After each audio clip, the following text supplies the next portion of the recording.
కూటమి ప్రభుత్వం పేకాట ఆడే వాళ్ళకి డిఎస్సి నియామకాల్లో ఉద్యోగాలు కల్పించింది అంటూ పేర్ని నాని చేసిన వ్యాఖ్యలు ప్రస్తుతం ఏపీలో దుమారం రేపుతా ఉన్నాయి. మరి నిజంగానే అంటే స్పోర్ట్స్ కోటాలో పేకాట ఆడే వాళ్ళని అది కూడా ఒక విభాగం కింద వాళ్ళకు కూడా స్పేస్ కల్పించిందా కూటమి ప్రభుత్వం? నిజంగా పేకాట ఆడే వాళ్ళకి ఉద్యోగాలు ఇచ్చిందా, లేదా ఈ ప్రచారాల్లో వాస్తవం ఎంత? ఇదే అంశాలు మనతో చర్చించేందుకు సీనియర్ జర్నలిస్ట్ డివిఎస్ గారు ఉన్నారు. సార్ నమస్తే. నమస్తే సార్, బ్రిడ్జ్ అనేటువంటి ఆట అది ఒక కార్డ్ గేమ్, అది మైండ్ గేమ్ అంటారు, కానీ అది పేకాట ఆడే వాళ్ళని ఇక్కడ ఉద్యోగ అవకాశాలు కల్పిస్తోంది ప్రభుత్వం అంటూ పేరు నాని చేసిన వ్యాఖ్యలు, అందులో ఎంతవరకు వాస్తవం ఉంది? అసలు దీని వెనక వాస్తవాలు ఏమిటి? ఒక పేరుని నానియే కాదు, సజ్జల రామకృష్ణారెడ్డి అదే మాటలు మాట్లాడాడు, అంబటి రాంబాబు అదే మాటలు మాట్లాడాడు, మొత్తం వైఎస్ఆర్ కాంగ్రెస్ పార్టీ అందరి స్క్రిప్ట్ అదే.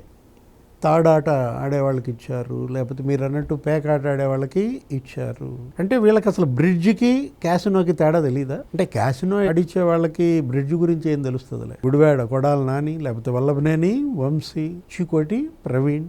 ఇప్పుడు ఇక్కడ మనం కేంద్ర ప్రభుత్వం ఏంటి స్పష్టంగా చెప్పింది. ఆ కేంద్ర ప్రభుత్వం ఇచ్చినటువంటి గైడ్ లైన్స్ ప్రకారం personal public relations and pensions 2024 మార్చి 4న మెమో 65 క్రీడాంశాలు ఇచ్చింది. అందుట్లో ఆ 65 క్రీడాంశాల్లో ఇది ఉంది. ఈ బ్రిడ్జిని ఎందుకు పెట్టారు అని వీళ్ళు ఎవరిని అడగాలి?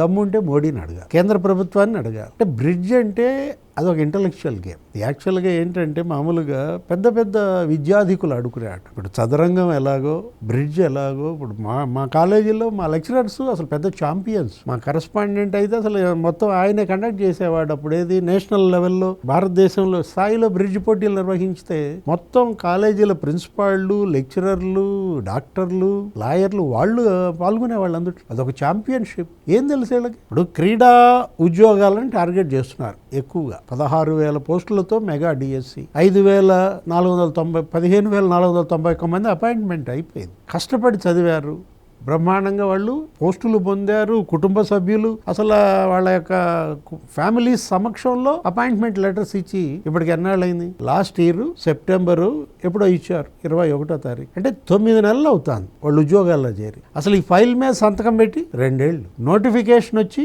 14 నెలలు. ఇప్పుడు మీరు చేసే ఈ యాగి గోల, ఇప్పుడు నువ్వు చెప్తున్నావు ఏది ఆ క్రీడా పోస్టులో ఏదో అన్నాడు కదా, వాటికి సంబంధించి గ్రీవెన్స్ వచ్చింది, పరిష్కరించారా లేదా? 86 మంది ఫిర్యాదులు చేశారంట, మొత్తం అన్ని పరిష్కరించారు. కేసులు వేయించాడు జగన్మోహన్ రెడ్డి. ఎంతమందితో కేసులు వేయించాడు? 69 మందితో కేసులు వేయించాడు. జరుగుతున్నాయి. ఒక 3 కేసులు కూడా సాల్వ్ అయ్యాయి. సర్టిఫికేట్లు ఎవరిచ్చారు? స్పోర్ట్స్ సర్టిఫికేట్లు ఇచ్చేది శాప, స్పోర్ట్స్ సర్టిఫికేట్లు ఇచ్చేది ఫెడరేషన్లు. ప్రభుత్వానికి దానికి ఎటువంటి సంబంధం లేదు. క్రీడా మంత్రిత్వ శాఖకి దానికి ఎటువంటి సంబంధం లేదు. ఇప్పుడు ఇక్కడికి వచ్చేసరికి జగన్మోహన్ రెడ్డి 135 సర్టిఫికేట్లు ఇచ్చాడు. ఇప్పుడు ఈ వచ్చినటువంటి ఉద్యోగాలు జాయిన్ అయినటువంటి 382 మందిలో వాళ్ళు ఉన్నారు. అంటే 382 మంది వాళ్ళ క్రీడా కోటాలో సెలెక్ట్ అయిన టీచర్లలో జగన్ ఇచ్చిన సర్టిఫికెట్లు 135 ఫేకా?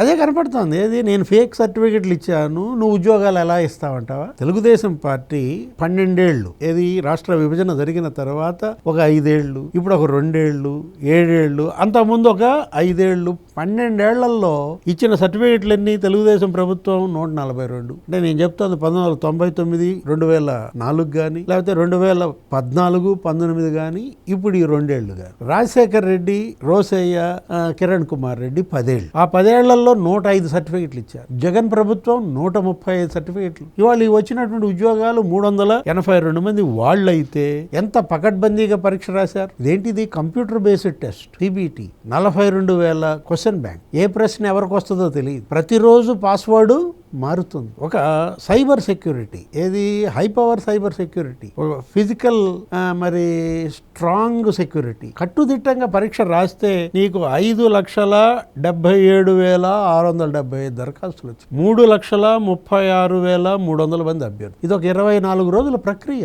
ఎల్లుండి అంటే 6వ తారీఖుకి సంవత్సరం అవుద్ది పరీక్ష పెట్టి. జూన్ 6 నుంచి జూలై 6 దాకా 24 రోజుల పాటు అత్యంత పకడ్బందీగా ఈ పరీక్ష నిర్వహిస్తే నువ్వెందుకని పెట్టలేకపోయావు? నీ నీకు ప్రజలు అవకాశం ఇచ్చారు కదా 5 ఏళ్ళు మెగా డిఎస్సి. అరే ఎలక్షన్ కు ముందు 2 నెలల ముందు నువ్వు ఇచ్చి దగా డిఎస్సి చేశావు అని నీ చెల్లె నేను తిట్టింది. ఇప్పుడు ఈ స్పోర్ట్స్ సర్టిఫికేట్ తీసుకున్న వాళ్ళల్లో విజయనగరం అమ్మాయి ఒక ఆమె, పేరేంటి వెంకటలక్ష్మి. ఆమెకేదో జాబ్ ఇచ్చారు. ఆమెకు జాబ్ వచ్చిందంటే కారణం ఏంటి? ఆమె బ్రాంజ్ మెడల్, వెయిట్ లిఫ్టింగ్ లో నేషనల్స్ లో బ్రాంజ్ మెడల్. మీరు అనేది ఏంటి?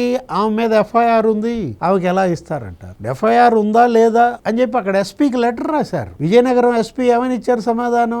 ఆమె మీద ఎటువంటి ఎఫ్ఐఆర్ లేదు అన్నారు. ఆ పేపర్ తీసుకునే ఇచ్చారు ఏది ఉద్యోగం. ఇంకా ఏమని చెప్తారు వీళ్ళు? అతను ఎవరో ఏకాంబరం అంట, చిత్తూరు. అది కూడా రాశారులే, సాక్షిలో కూడా వేశారు, ఆ ఛానల్లో కూడా చూపించారు. 125వ ర్యాంక్ వచ్చింది, ఎందుకు ఎవరు మీరు ఉద్యోగం అంటారు. ఓకే, ఏంటి అతను 125వ ర్యాంకు? చిత్తూరు. ఆయన సోషల్ స్టడీస్ సబ్జెక్టు. ఖాళీలు ఎన్ని ఉన్నాయి? 118 ఉన్నాయి. అతను ఏంటి క్యాస్ట్? అది బీసీడీ కిందకు వస్తాడు. ఈ 118 ఖాళీల్లో బీసీడీకి ఎన్ని వస్తాయి? 7 వస్తాయి. మరి మొదటి 5 పోస్టులు కట్ ఆఫ్ ర్యాంక్ ఎంత? 114. ఇతనికి ఎంత వచ్చింది ఏకాంబరానికి? 125. కట్ ఆఫ్ 114 అయితే 125 వాడికి ఎలా వచ్చింది? ఆ 2 పోస్టులు కూడా దివ్యాంగులకి క్రీడలకి వెళ్ళిపోయాయి. ఇంకో కేసు ఏమి రాశారు వాళ్ళు? ఏదో నసీమున్ అంట, షేక్ నసీమున్. అంటే ఆమె ఏంటి అసలు దేనికి ఎందుకు వస్తుంది? ఆమె వచ్చేసరికి బీసీఈ కేటగిరీ. బీసీఈలో కడప జిల్లా ఆమె బయాలజీ సబ్జెక్ట్ లో ఉన్న ఖాళీలే 2 ఖాళీలు 4th ర్యాంకు 30th ర్యాంకుతో ఫిల్అప్ అయింది. మరి ఈమెకి ఎంత వచ్చింది ర్యాంకు?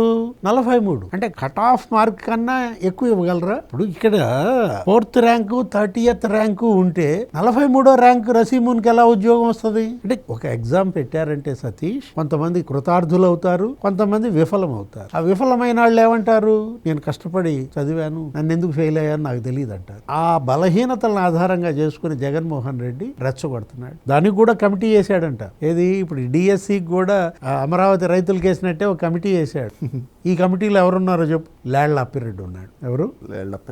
లేళ్ల అప్పిరెడ్డి అంటే ఎన్టీఆర్ భవన్ తగలబెట్టిన కేసులో నిందితుల వీళ్ళందరూ కూడా. అంటే ఏది అరాచక శక్తులు లేకపోతే లంపెన్ గ్యాంగులు, ఇటువంటి వాళ్ళని నువ్వు కమిటీలో పెట్టి వీళ్ళు అభ్యర్థులకు న్యాయం చేస్తారంటే అక్కడే అర్థమైపోవాలా. అదబ్బా అసలు విషయం. వచ్చిన పోస్టులు 16,000 మంది టీచర్లు చదువుకున్న వాళ్ళకి ఇచ్చారంట, పార్టీ కార్యాలయాలు తగలబెట్టిన వాళ్ళకి ఇవ్వలేదంట.